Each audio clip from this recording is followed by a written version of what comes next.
कि जो भी डिस्ट्रैक्शन हो, जो भी ऐसी चीज़ जो आपके लक्ष्य से आपको दूर ले जाती हो, उन सारे डिस्ट्रैक्शंस को दूर करें।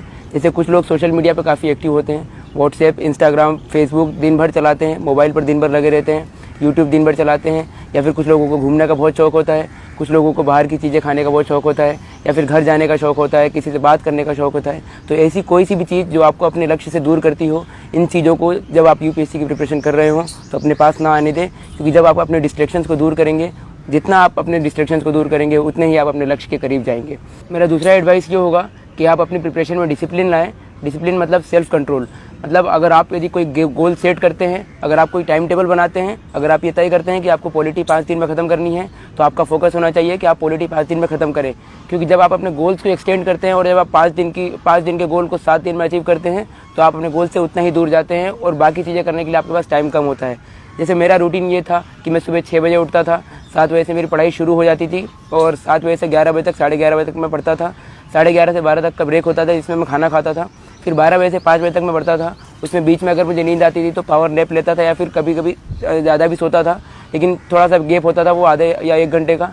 फिर 5 बजे से मैं 9 बजे तक पढ़ता था, फिर 9 से 10 खाना खाना और थोड़ा बहुत एंटरटेनमेंट, और फिर 10 बजे से 1 बजे तक मेरी पढ़ाई होती थी।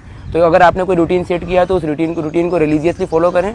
और थोड़ी बहुत फ्लेक्सिबिलिटी अलाउड है, लेकिन इतनी फ्लेक्सिबिलिटी नहीं कि आप अपने गोल को ख़त्म करने के लिए 5 दिन के अलावा 10 दिन ले रहे हैं, या फिर 5 दिन के काम को 15 दिन में ख़त्म कर रहे हैं। ऐसे बहुत सारे मोमेंट्स आएंगे आपके प्रिपरेशन में जब आप अपने आप को पूरा टाइम नहीं दे पाओगे, अपनी पढ़ाई को टाइम नहीं दे पाओगे।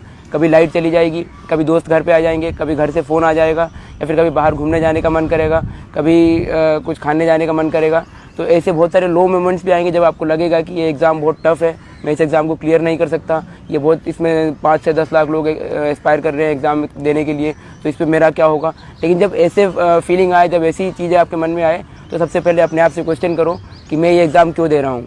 मोटिवेशन कहाँ से आता है। मुझसे बहुत लोग ये पूछते हैं कि आपका मोटिवेशन कहाँ से आता है, इतना 1 साल में एग्ज़ाम कैसे क्लियर हो गई। तो मैं बोलता हूँ कि मोटिवेशन आपके अंदर से आना चाहिए, और मोटिवेशन अंदर से तब आएगा जब यूपीएससी में अपीयर होने का फैसला आपका खुद का होगा। आप जब भी कोई अपनी प्रिपरेशन के दौरान ऐसा फेज़ आए और जब भी आपको लगे कि नहीं मैं नहीं कर सकता, तो अपने आप से सवाल कीजिए कि आपने ये प्रिपरेशन शुरू क्यों की है। ये फैसला आपका था या आप पे थोपा गया था। और मुझे लगता है कि ज़िंदगी हर व्यक्ति को कोई एक ना एक मौका ज़रूर देती है जिसमें वो अपने आप को साबित कर सके। तो यदि ये फैसला आपके ऊपर थोपा गया था, तब भी आपके पास एक मौका है जिसमें आप अपने आप को साबित कर सकते हैं और समाज के ऐसे तबके में जाकर बैठ सकते हैं जहाँ से आप पूरे समाज को सेवा कर पाएंगे और समाज में एक अलग स्थान अपना बना पाएंगे। तो ज़िंदगी ने अगर आपको ये मौका दिया है, अगर आप प्रिपरेशन करने के लिए यहाँ आए हैं दिल्ली, या फिर आप घर से प्रिपरेशन कर रहे हैं, तो आपके पास ये बहुत शानदार मौका है जिसमें आप अपनी कैपेबिलिटीज़ को और अपने पोटेंशियल को और निखार पाएंगे, और इस एग्ज़ाम को क्लियर करके दुनिया को ये बता पाएंगे कि आपका एक्चुअल पोटेंशियल क्या है। दुनिया में ऐसी कोई चीज़ बनी ही नहीं जिसे हासिल नहीं किया जा सकता। एक बहुत ही प्रूवन फैक्ट है कि 21 दिन में लोग अपनी आदत बदल सकते हैं। तो अगर 21 दिन में आदत बदल सकते हैं, तो मैं मानता हूं कि 1 साल में तकदीर अवश्य बदली जा सकती है। तो अगर आपको अपनी तकदीर बदलनी है तो कंटिन्यूअस रिगरस मेहनत करें और मेहनत का फल अवश्य मिलेगा। एक अप्रोच है तो है का मतलब ये कि अगर आपको सुबह उठना है तो उठना है, अगर आपको पढ़ना है तो पढ़ना है, अगर आपको अपनी बुक ख़त्म करनी है तो है, अगर आपको टेस्ट में अच्छे नंबर लाने हैं तो है का जो अप्रोच है कि अगर आपको करना है तो किसी भी तरह उस चीज़ को करना है। और ये अप्रोच अगर आप लाइफ में फॉलो करेंगे तो मुझे लगता है कि कोई भी एग्ज़ाम, यूपीएससी तो केवल एक एग्ज़ाम है, और ज़िंदगी की और भी जो परीक्षाएं होती हैं, जो रियल लाइफ की एग्ज़ाम्स होती हैं, उसको भी आप आसानी से क्लियर कर सकते हैं। अपनी प्रिपरेशन के दौरान स्टूडेंट्स एक गलती और ये करते हैं कि एक ही चीज़ को पढ़ने के लिए, एक ही चीज़ को करने के लिए वो कई सारे सोर्सेज का इस्तेमाल करते हैं। जैसे अगर पॉलिटी पढ़ना है तो वो पॉलिटी की एक बुक की जगह 3 या 4 बुक्स पढ़ेंगे, अगर इकोनॉमी पढ़नी है तो एक बुक की जगह 3 या 4 बुक्स पढ़ेंगे, अगर उनको टेस्ट सीरीज़ देना है तो एक कोचिंग की जगह 3 या 4 कोचिंग्स के टेस्ट देंगे। तो इससे मुझे लगता है कि ये अटर टाइम ऑफ वेस्ट है। तो अगर आपको अपना टाइम सेव करना है तो it's better that read 1 book multiple times rather than reading 10 books 1 time.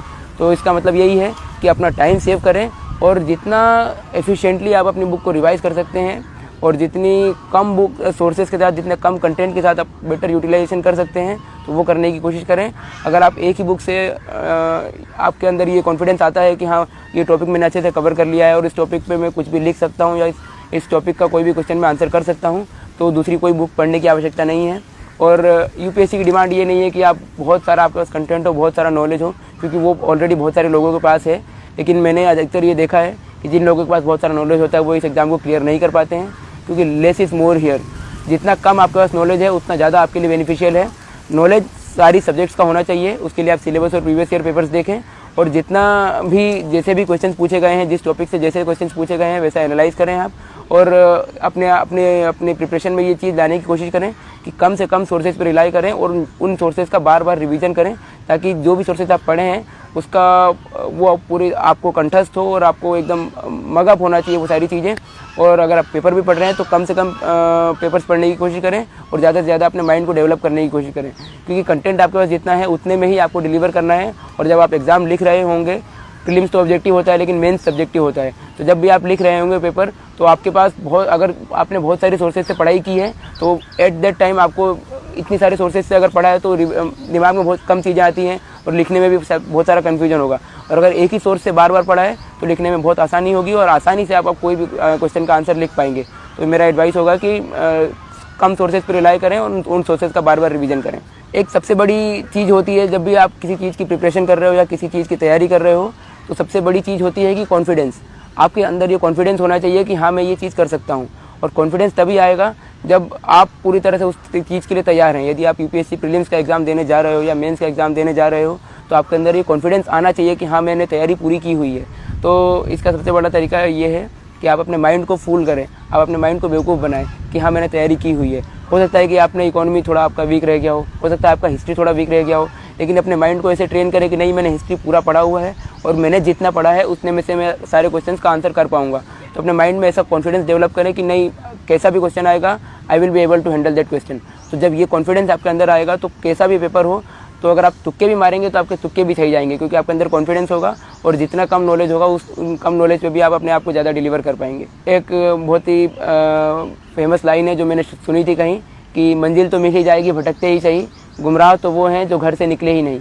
तो अगर आप घर से निकल गए हैं तो मंजिल ज़रूर मिलेगी आपको।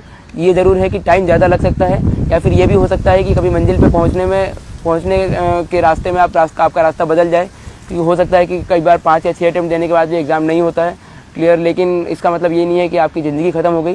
ज़िंदगी यहाँ से शुरू होती है और ज़िंदगी का नया ट्रैक वहाँ से शुरू होता है। इन 4-5 सालों में जो भी आपकी प्रिपरेशन का फेज़ है उसमें कई सारी चीज़ें नई सीखने को मिलती है। तो अगर आप मेरा एडवाइस ये होगा कि अगर आप घर से निकल चुके हो प्रिपरेशन के लिए, अगर आपने प्रिपरेशन शुरू कर दी है तो पूरी डेडिकेशन के साथ, पूरी डिटर्मिनेशन के साथ एग्ज़ाम दो। 10 लाख से ज़्यादा लोग इस एग्ज़ाम का फॉर्म भरते हैं और 5-6 लाख से ज़्यादा लोग इस एग्ज़ाम को देते हैं। इसका मतलब ये नहीं है कि सारे लोगों का एग्ज़ाम क्लियर होगा, लेकिन एग्ज़ाम अगर क्लियर नहीं भी होता है तो भी कोई टेंशन की बात नहीं है। टेंशन की बात तब है जब आपने उस एग्ज़ाम के लिए पूरा हार्डवर्क नहीं दिया है। अगर आपका एग्ज़ाम क्लियर नहीं होता है और अगर आपने हार्डवर्क पूरा किया है तो आपके अंदर वो एक तरह से काफ़ी सेटिस्फेक्शन वाला भाव होगा कि नहीं मैंने प्रिपरेशन पूरी की थी। हो सकता है लक मेरे साथ ना हो सकता है कि बाकी लोगों ने ज़्यादा मुझसे मेहनत की हो इसलिए उनका सिलेक्शन हो गया है, या बाकी लोगों की किस्मत अच्छी है। लेकिन आपको एटलीस्ट अपनी लाइफ में कभी रिग्रेट नहीं होगा कि नहीं मैंने मेहनत नहीं की, या फिर मैंने अगर थोड़ा ज़्यादा टाइम दे दिया होता, थोड़ी मस्ती कम की होती तो मेरा सिलेक्शन हो जाता। तो इसलिए पूरी तरह से आप अगर प्रिपरेशन में लग रहे हैं तो पूरा हार्डवर्क कीजिए, सारे डिस्ट्रैक्शंस को अवॉइड कीजिए, सारे मिथ्स को अवॉइड कीजिए और पूरी तरह से इस प्रिपरेशन में लगिए, ताकि बाद में आपको लाइफ में कभी ये रिग्रेट ना हो कि मैं थोड़ा बहुत और हार्ड वर्क कर सकता था, मैं थोड़ा बहुत और टाइम सेव कर सकता था, मैं अगर मूवी देखने नहीं जाता, मैं अगर यूट्यूब नहीं चलाता, मैं सोशल मीडिया पे ज़्यादा एक्टिव नहीं होता और मैं दोस्तों से बातचीत अगर कम रखता अपने प्रिपरेशन के दौरान, मैं ज़्यादा अगर सोशल एनवायरनमेंट में नहीं जाता और अपने प्रिपरेशन के टाइम पे बिल्कुल लोन वोल्फ की तरह अगर प्रिपरेशन करता तो मेरा हो जाता। अगर ये भाव अगर आपके बाद में आपको आएगा तो पूरी लाइफ भर आपका रिग्रेट होगा। इसलिए भले एग्ज़ाम में सक्सीड हो या ना हो, मेहनत पूरी करो ताकि बाद में कोई रिग्रेट भी ना हो, और बाकी अगर रिग्रेट नहीं होगा तो लाइफ के दूसरे एग्जाम्स में आप आराम से सक्सीड करोगे। एक और बात यह है कि इस एग्ज़ाम में काफ़ी सारे मिथ्स बने हुए हैं कि कोचिंग करना कंपलसरी है, एक अच्छे बैकग्राउंड से होना ज़रूरी है, IIT या IIM से होना ज़रूरी है, और मेट्रोपॉलिटन सिटी से होना ज़रूरी है, दिल्ली में प्रिपरेशन करना ज़रूरी है, और बिना कोचिंग के टेस्ट सीरीज़ के, बिना कोचिंग के गाइडेंस के हो ही नहीं सकता एग्ज़ाम। आप Tier 2 या Tier 3 सिटी से आते हैं तो आपका सिलेक्शन नहीं हो सकता। 10th-12th में अच्छे परसेंटेज होने चाहिए, ग्रेजुएशन में अच्छे परसेंटेज होने चाहिए। पर मुझे लगता है कि ये सारे मिथ इसलिए बनाए गए हैं ताकि इस एग्ज़ाम को और टफ बनाया जा सके, और मार्केट में जो लोग इस एग्ज़ाम से प्रॉफिट कमा रहे हैं या इस एग्ज़ाम का फ़ायदा उठा रहे हैं उनको और प्रॉफिट हो। तो मुझे लगता है कि बिना कोचिंग के भी प्रिपरेशन हो सकती है। 10th-12th में अगर अच्छे परसेंटेज ना हो तो भी एग्ज़ाम क्लियर हो सकती है। मैं खुद इंदौर से आता हूँ, ना IIT से हूँ ना IIM से हूँ, ग्रेजुएशन मेरा BCom ऑनर्स में था, 22 की एज है, फर्स्ट अटैम्प्ट में एग्ज़ाम क्लियर हुआ है। तो कई सारे मिथ तो मैंने खुद ब्रेक किए हैं। आप जो इस बार ऑल इंडिया रैंक 3rd हैं, जुनैद अहमद, उनका एग्जाम्पल देख सकते हैं कि उनके 10th और 12th में दोनों में अराउंड 60 परसेंटेज थे। तो 60% यानी एक एवरेज स्टूडेंट, और यदि एक एवरेज स्टूडेंट का भी एग्ज़ाम क्लियर हो रहा है तो आप उनसे प्रेरणा ले सकते हो कि आप भी इस एग्ज़ाम को आसानी से क्लियर कर सकते हो, बस डिटर्मिनेशन चाहिए।